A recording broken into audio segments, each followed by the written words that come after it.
Hello, welcome to everyone in this video. এই ভিডিওতে আমরা কি করব না 2022 সালে ক্যালকাটা ইউনিভার্সিটির ফিজিক্সের জেনারেলে যে কোশ্চেনটা এসেছিল ওয়েভ অ্যান্ড অপটিক্সে ফোর্থ সেমিস্টারের জন্য সেই কোশ্চেনের সলিউশন করব। তোমরা প্রথমে কোশ্চেনটা দেখো 2022 সাল ফিজিক্স জেনারেল। ফার্স্ট কোশ্চেন ছিল কোশ্চেন নাম্বার 1, সেখানে A to G, তারপরে কোশ্চেন নাম্বার 2, তারপর কোশ্চেন নাম্বার 3, 4, 5, দেন 6 অ্যান্ড 7।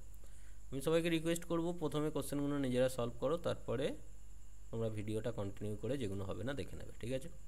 প্রথম কোশ্চেন বলছে ডিফাইন দ্য টার্ম বেল। বেলটা কি? বেলটা হচ্ছে অ্যাকচুয়ালি কোনো সাউন্ডের যে ইন্টেন্সিটি তার actually unit. The intensity level of a sound intensity is define as 10 log 10 I/I0, ঠিক আছে? যেখানে এই আইএলটাকে ডেসিবেলে এক্সপ্রেস করা হয়, আর 10 ডেসিবেলের ভ্যালু হচ্ছে 1 বেল, ঠিক আছে?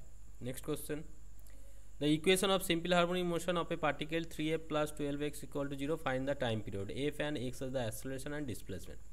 f টা বলে দেওয়া হয়েছে অ্যাক্সেলারেশন আর x টা ডিসপ্লেসমেন্ট। এটাকে যদি করি এই ফর্মে তাহলে ওমেগা স্কোয়ার হয়, ওমেগার ভ্যালু 4, মানে omega square 4, omega value 2, time period হয়ে গেল 2π/ওমেগা, that is pi second inverse.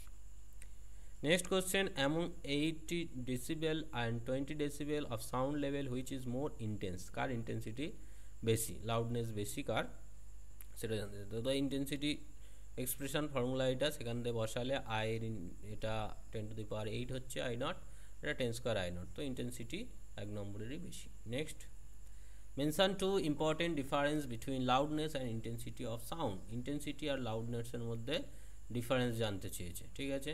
It is entirely physical quantity loudness, আর ইন্টেন্সিটি হচ্ছে মেজারেবল একটা quantity. Is depend upon the sensitivity of ear and intensity of sound. সাউন্ডের intensity আর সেন্সিটিভিটির উপর লাউডনেস ডিপেন্ড করে, আর এটা depends upon the sensitivity of ear only, ইন্টেন্সিটিটা। It is subjective exercise, it is objective.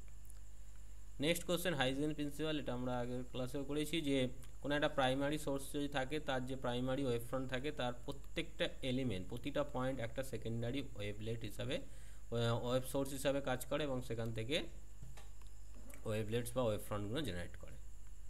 Next question, explain two important difference between prism spectra and grating spectra.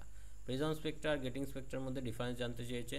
Prism স্পেকট্রাতে কী হয়, 1 spectrum তৈরি হয়, গ্রেটিং স্পেকট্রাতে number of spectrum তৈরি হয়। Prism spectra is brighter than the grating spectra. Prism and in prism deviation of violet colour is more. ভায়োলেটের deviation সবথেকে বেশি হয়, রেডের কম হয়, কিন্তু গ্রেটিংয়ে উল্টোটা হয়, ভায়োলেটের এটা স্মলার হয় দ্যান রেড। আচ্ছা, due to periodic error ruling additional spectra known as the ghost. এখানে কি হয়, গ্রেটিংয়ের ক্ষেত্রে ঘোস্ট তো তৈরি হয়। ঘোস্ট মানে হচ্ছে এখানে ইন্টারফেয়ারেন্স আর ডিফ্র্যাকশন, ইন্টারফারেন্সের ম্যাক্সিমাম, ডিফ্র্যাকশনের মিনিমা যদি ম্যাচ করে যায় সেখানে তাহলে 0 হয়ে যাবে, সেটাকেই বলা হচ্ছে ঘোস্ট। মানে সেখানে ইন্টেন্সিটির ম্যাক্সিমাম হওয়ার কথা ছিল, প্রেজেন্ট থাকার কথা ছিল, কিন্তু সেটা থাকছে না। But prism spectra in free এরকম কোনো ব্যাপার নেই প্রিজমে।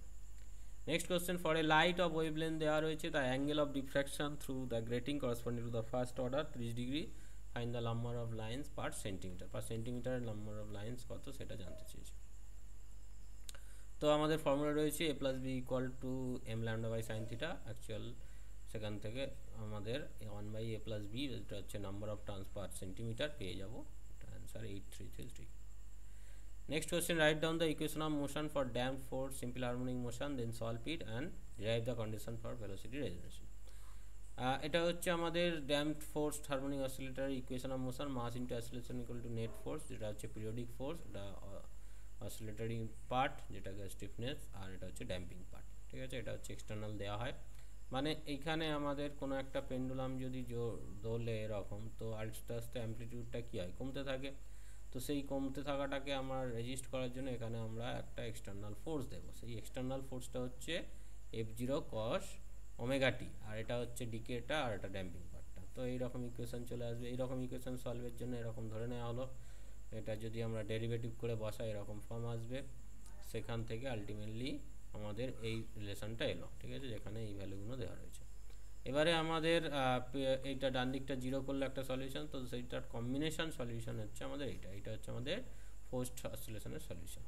ভেলোসিটি রেজোনেন্সের জন্য এর ভেলোসিটিটা বার করা হলো, ডেরিভেটিভ করা হলো। ডেরিভেটিভ করে এখানে দেখতে পাচ্ছি এটা ম্যাক্সিমাম কখন হবে, যদি এটার ভ্যালু 0 হয়, কারণ এটা নেগেটিভ হতে পারে না। তো এইটা হচ্ছে ভেলোসিটি রেজোনেন্সের condition. Next question, find the expression for velocity of transverse wave develop end stress string. একটা স্ট্রেস স্ট্রিংয়ের ক্ষেত্রে আমরা যদি দেখি তো সেখানে ভেলোসিটির এক্সপ্রেশনটা কীভাবে বার করতে হবে। তো এখানে এই পয়েন্টে টেনশন টি এর দুটো পার্ট রয়েছে, টি কস থিটা টি সাইন থিটা। এখান থেকে একটু যদি যাওয়া যায় সেখানে অল্টারনেট হবে, তো টি কস থিটা মাইনাস ডেল্টা টি, আর এটা এখানে যদি বসাই তো নেট ফোর্স ভার্টিক্যালি ডাউনওয়ার্ড। এখানে আমরা দেখতে পাচ্ছি যে হরাইজন্টাল পার্টটা দুটো নিয়ারলি ইকুয়াল হচ্ছে, ক্যান্সেল হয়ে যাবে, আর ভার্টিক্যালি পার্টটা এদের ডিফারেন্স করলে এই ফর্মুলা দাঁড়াবে। সেখান থেকে দুটো যদি ইকুয়াল করি তাহলে সেখান থেকে আমাদের এই রিলেশনটা চলে আসবে, ভেলোসিটির এক্সপ্রেশনটা চলে আসবে। ওকে, ক্যালকুলেশনগুলো একটুখানি চেক করে নিই। Next question, the frequency of the sonometer দেওয়া রয়েছে আমাদের। If the length of the wire is double, লেন্থটা যদি ডবল করা হয় আর টেনশনটা যদি 4 টাইমস করা হয় তাহলে ফ্রিকোয়েন্সিটা কি হবে। তো এখানে ফ্রিকোয়েন্সি প্রথমে এইটা ছিল, সেখানে আমরা যদি কি করেছে, লেন্থটা ডবল করা হয়েছে আর টেনশনটা 4 টাইমস করা হয়েছে বসাই, তাহলে এখানে 2 2 ক্যান্সেল হয়ে গিয়ে একই থেকে যাচ্ছে, তাহলে ফ্রিকোয়েন্সির কোনো চেঞ্জ হচ্ছে না। Next question, two mutually perpendicular simple harmonic motion রয়েছে, মানে একটা এক্স বরাবর একটা ওয়াই বরাবর। বলছে দেখাতে হবে রেজাল্ট্যান্ট মোশনটা জেনারেলি ইলেকট্রিক্যাল হয় আর কি কন্ডিশনে সার্কুলার আর স্ট্রেট লাইন সেটা দেখাতে হবে। তো এখানে আমি ওয়াই বাই বি বার করলাম, এটাকে ফর্মুলায় ফেলে দিলাম, আর এখানে X by A cos omega T, তাহলে কস ওমেগা টির জায়গায় এক্স বাই এ বসালাম, দুদিকে হোলস করে এই যে ইকুয়েশনটা পেলাম, এটা হচ্ছে ইলিপসের ইকুয়েশন, তাহলে এটা প্রমাণ হয়ে গেল। এবার এই ইলিপসটা কখন এ হবে, সার্কেল হবে, যদি ডেল্টার ভ্যালু পাই বাই 2 হয় আর এই দুটোর ম্যাগনিটিউড সেম হয় তো সেটা সার্কুলার হয়ে যাবে, আর ডেল্টার ভ্যালু 0 হলে সেটা লিনিয়ার হয়ে যাবে। Next question, the displacement of the particle দেওয়া রয়েছে, prove the motion is simple harmonic motion, আর তার অ্যামপ্লিটিউডটা বার করতে হবে। দুবার ডেরিভেটিভ করলাম, এই রিলেশন এলো, তাহলে সিম্পল হার্মোনিক মোশন। অ্যামপ্লিটিউড বার করার জন্য এটাকে এ সাইন থিটা, এটাকে এ কস থিটা ধরে নিলাম, এটা আমাদের সাইন এ প্লাস বির ফর্মুলায় চলে এলো, সেখান থেকে এর ভ্যালুটা আমরা পাচ্ছি root under square plus B square, এটা হচ্ছে আমাদের অ্যামপ্লিটিউড।